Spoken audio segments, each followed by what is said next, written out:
Estas son 9 leyendas urbanas que aún creemos ciertas. A diferencia de las típicas leyendas urbanas, en este vídeo podrás ver todas aquellas que en mayor o en menor medida aún se creen ciertas, como el gen de las rubias, la última vampiresa o los motores de agua. Algunos de ellos han logrado ubicarse tan profundo en el pensamiento colectivo que aun cuando las escuches no te las creerás del todo. Así que sentaos, mis pequeños, y gozad con el que seguramente será la serie que marcará vuestras vidas. Número 9. Las mayúsculas no se tildan. Hubo un momento en mi vida en la que realmente pensaba que no se acentuaban, que al ser mayúsculas tenían privilegios que las minúsculas no tenían, pero nada más lejos de la realidad. No hay combinación que se salve de tener tilde, tanto si empiezas por mayúscula como si todas las letras lo son. Incluso si escribes con cierta deficiencia mental mezclando mayúsculas y minúsculas también se tildarían. Esta creencia se fortaleció principalmente por dos motivos. El primero es que aunque las máquinas de escribir podían tildar las letras, no solían hacerse con las mayúsculas porque se sobreponían y quedaban mal. Y el otro era por culpa de las imprentas antiguas. Aun con esas hay mucha gente que defiende a muerte que las mayúsculas son excepciones y que no llevan tilde. Algo sin sentido ya que la misma RAE lo deja bien claro. Número 8. Los astronautas desaparecidos. Con el tiempo mucho se ha hablado de este tema. Se mezclaron casos reales con otros inventados y con otros que solo eran medio verdad. Este puesto abarca a todos los astronautas que han muerto estando en el espacio y que después se ha negado que esa persona y esa misión existiera. El mismo secretismo con el que se manejan hace que cada país en sus misiones al espacio se hable de más y se den suposiciones erróneas. Aclaro que todos los casos son falsos, siempre han tomado un rumbo más misterioso de lo que originalmente era. Traducciones mal hechas, novelas de ficción que se tomaron como reales, engaños, maniquíes que se confundieron con personas, e incluso uno de ellos fue una broma más tarde reconocida que dos astronautas le gastaron a unos periodistas. Con el tiempo han llegado al entendimiento de que no han habido más muertes de las que se saben.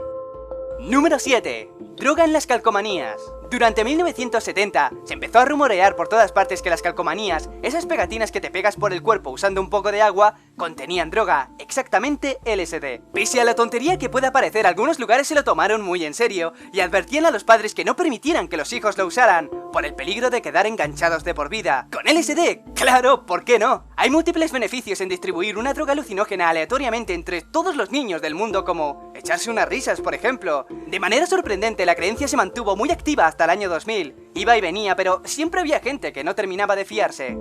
Número 7. El reto de Charlie.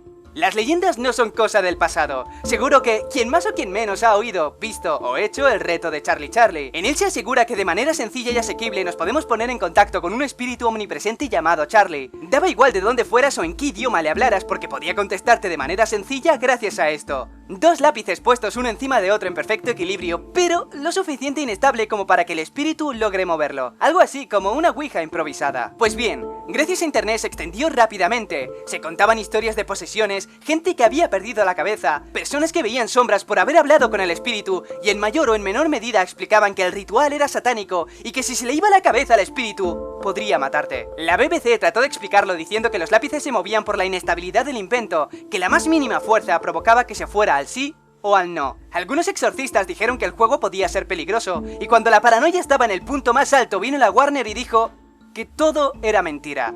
Ellos fueron los responsables de haber creado una serie de vídeos falsos con la finalidad de viralizarlos, pero ¿para qué? Para publicitar la mierdosa película La Horca.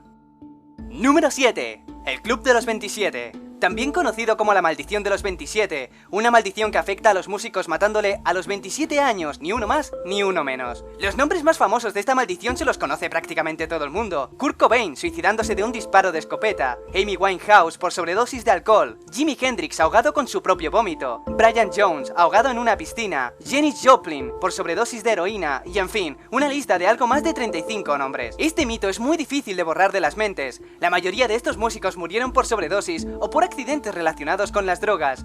Hace tiempo dije una cosa: si cruzas un semáforo en rojo con coches que vienen a toda velocidad y mueres, no se puede decir que sea por culpa de una maldición, sino por tu retrasadez mental. Aunque debo decir que aún así sigue siendo extraño. La suma de los accidentes y los suicidios siguen siendo suficientes para que, aun quitando a los muertos por las drogas, la maldición de los 27 siga existiendo. A veces las casualidades asustan. Número 4. James Dallas Egbert. Este chico es el responsable de crear varias leyendas alrededor de los juegos de rol. no de una manera consciente, sino por casualidades y malas asociaciones. Las leyendas contaban que los juegos de rol tales como Dungeons and Dragons eran peligrosos porque trastornaban la personalidad de quienes lo jugaban, unas historias que siempre han estado rondando dentro de las cabezas de aquellas personas que no entienden del tema. Volviendo con James, posteriormente se supo que el juego no tuvo nada que ver con su muerte, pero aún así se siguió hablando del tema, contando cómo el rol era el causante de su muerte.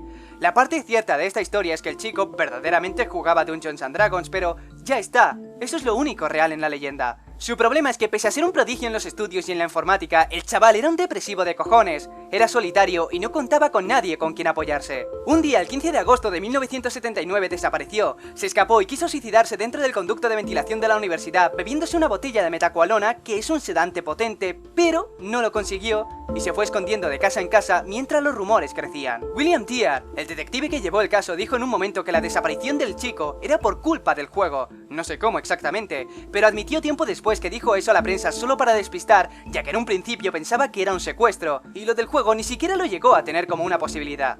La historia del chico es bastante corta. Después de intentar suicidarse con cianuro, se marchó a otra ciudad. Allí llamó al detective y se lo contó todo, pero con la condición de que no dijera nada, y ciertamente le guardó el secreto. Pero meses después, James se suicidó de un disparo en la cabeza con tan solo 17 años. Número 3. Las rubias en peligro de extinción. Los cambios evolutivos son caprichosos. Algo como que las rubias naturales dejasen de existir no suena a ciencia ficción, sabiendo las mutaciones que hemos tenido con el paso de los años. En 2002, los medios de comunicación, como el siempre fiable periódico The Sun, empezaron a decir que el gen que provocaba el color rubio se extinguiría en 200 años, confirmado por la Organización Mundial de la Salud. Una noticia de este calibre era pan caliente para los medios, que se lucraron con la idea, teorizaron y especularon cómo sería el proceso, lapidando todo el asunto diciendo que la última rubia nacería en 2202. Faltó tiempo para que la misma organización dijera que ellos nunca habían confirmado algo así. The Sun se sacó los informes de la manga y el resto se limitó a seguirle el juego. Pese a que se ha dicho y repetido que es algo falso, que es un engaño descarado, la noticia volvió en 2007, en 2009 y en 2012. Parece que cada X tiempo se acuerdan de esto y empieza la rueda de nuevo. De todos modos, aunque el gen no desaparecerá en 200 años, algo de cierto sí que hay, y es que a la larga irán naciendo cada vez menos rubias, y mi consejo es: píllate a una antes de que se acaben. Número 2. El experimento Filadelfia. Según la leyenda, el destructor USS Eldridge se hizo invisible, se desmaterializó y se teletransportó a varias ciudades para regresar sospechosamente al mismo lugar donde estaba. El experimento provocó también que algunos soldados se volvieran locos al presenciar cómo partes de su cuerpo se hacían invisibles. Veían cómo sus compañeros desaparecían y cómo algunos de ellos aparecían completamente inconscientes en varios lugares sin saber cómo habían llegado. La Marina decidió entonces abandonar esta nueva tecnología por resultar demasiado peligrosa. El experimento Filadelfia es la máxima expresión de la ciencia ficción, en una época en la que también se rumoreaba que habían logrado hacer invisibles objetos pequeños gracias a los conocimientos de Tesla. Número 1. Gatos bonsai. Para todos aquellos que quisieran tener un gato pero no pudieran porque o bien eran alérgicos o no tenían espacio, salió públicamente un método, una forma con la que todo el mundo podría poner el animal dentro de una botella. La antigua página bonsaikitten.com daba instrucciones de cómo había que hacerlo, una forma en la que el gato aún estaría vivo y se podría alimentar a través de unas pequeñas perforaciones en la botella. El proceso era sencillo, tan solo había que meter a un gatito pequeño dentro de una botella y para alimentarlo le metías una pequeña sonda por la garganta. Esto, como supondrás, no fue verdad. Solo se trató de un engaño por parte de un estudiante del MIT que, con mucho tiempo libre y aburrido de la vida, decidió tomarse su tiempo para falsificar nombres, testimonios, fotografías, métodos y todo lo que fuera necesario para darle credibilidad a la ya inexistente página. Tal fue el impacto que varios grupos denunciaron la página y al supuesto doctor chino, que era quien estaba detrás de todo. Hasta el FBI se puso a investigar el tema, que por suerte y para la tranquilidad de todos, se trató de un engaño. Cierto también que con el tiempo han salido blogs y otras páginas tratando de imitar al original, pero desde luego, la gente sabía desde el principio que se trataba de una mentira. Y nada más, familia, suscríbete, dale a like si te ha gustado, un besazo y hasta pronto.